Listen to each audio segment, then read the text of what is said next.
கிருஷ்ணர் வந்து அவருடைய பர்சனல் அப்பியரன்சஸ் அல்ல அவருடைய எல்லா விதமான விஷயங்களையும் பாண்டவர்களுக்கும் குந்தி தேவிக்கும் எப்பொழுதும் கொடுத்து கொண்டே இருந்தார். மகாபாரதத்தில் பார்க்கிறோம்.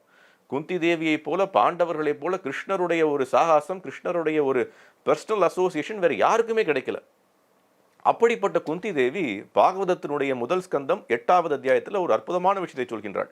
இந்த மாதிரி நம்ம இன்னைக்காவது யோசிச்சிருக்கோமா? அதுதான் வந்து பக்தர்களுக்கும் அபக்தர்களுக்கும் உள்ள வித்தியாசம்.